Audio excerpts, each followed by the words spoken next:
पाठ 6 सर्वनाम प्रोनाउन। जूही ने जूही की माँ को बताया कि आज जूही की अध्यापिका ने जूही की प्रशंसा की है क्योंकि जूही कक्षा में प्रथम आई है। बच्चों, क्या आपकी समझ में कुछ आया? ये वाक्य कितने अटपटे लग रहे हैं ना? यदि इन्हें ऐसे लिखें, जूही ने अपनी माँ को बताया कि आज उसकी अध्यापिका ने उसकी प्रशंसा की है क्योंकि वह कक्षा में प्रथम आई है। यहाँ जूही की जगह अपनी, उसकी, वह शब्दों का प्रयोग हुआ है। ये शब्द सर्वनाम है।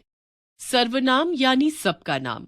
इस प्रकार जो शब्द नाम संज्ञा की जगह प्रयुक्त होकर संज्ञा का ही कार्य करते हैं उन्हें सर्वनाम कहते हैं। सर्वनाम के भेद। प्रयोग के आधार पर सर्वनाम शब्दों के 6 भेद हैं।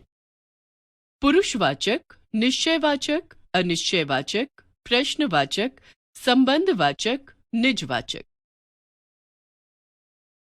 पुरुषवाचक सर्वनाम। जो सर्वनाम शब्द वक्ता के द्वारा अपने लिए, सुनने वाले के लिए या अन्य किसी अनुपस्थित व्यक्ति के लिए प्रयोग किए जाते हैं वे पुरुषवाचक सर्वनाम कहलाते हैं। जैसे अपने लिए मैं, हम, मेरा, मुझे, हमें आदि। श्रोता के लिए तू, तुम, आप, तुम्हें, आपका आदि। किसी अन्य अनुपस्थित व्यक्ति के लिए वह, वे, उसे, उन्हें आदि। अपने लिए मैं खेलता हूं, हम पढ़ते हैं। सुनने वाले या श्रोता के लिए हाँ, तुम अच्छा खेलते हो, आप सब भी चलो। अन्य व्यक्ति के लिए वह पढ़ रहा है, वे भी पढ़ रहे हैं।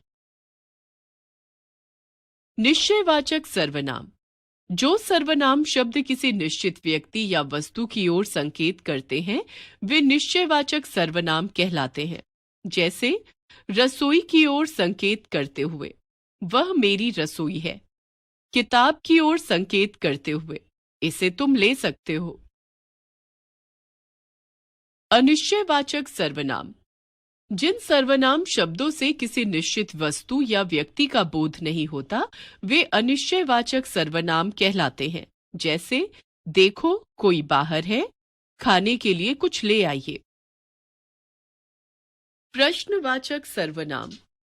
जब किसी वस्तु या व्यक्ति के बारे में मन में प्रश्न उठते हैं कि वह व्यक्ति कौन है या वह वस्तु क्या है, तब उस व्यक्ति या वस्तु के नाम के स्थान पर जिन सर्वनाम शब्दों का प्रयोग किया जाता है वे प्रश्नवाचक सर्वनाम कहलाते हैं। हिंदी में क्या वस्तु के लिए तथा कौन व्यक्ति के लिए सर्वनाम प्रश्नवाचक सर्वनाम के उदाहरण हैं। दरवाजे पर कौन था? अध्यापिका के हाथ में क्या है?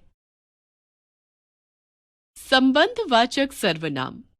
वे सर्वनाम पद जो वाक्य में 2 उपवाक्यों को जोड़ने का काम करते हैं वे संबंधवाचक सर्वनाम कहलाते हैं। जैसे जो सो, जैसा वैसा, जिसका उसका आदि।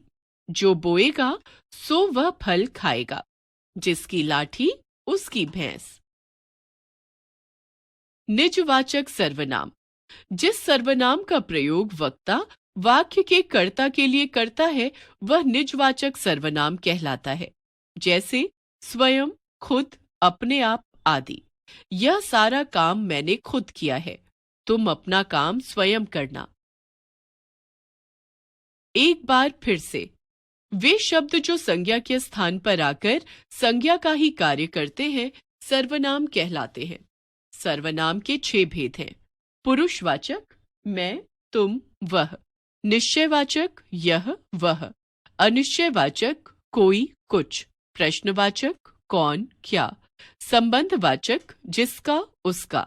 निजवाचक खुद, स्वयं।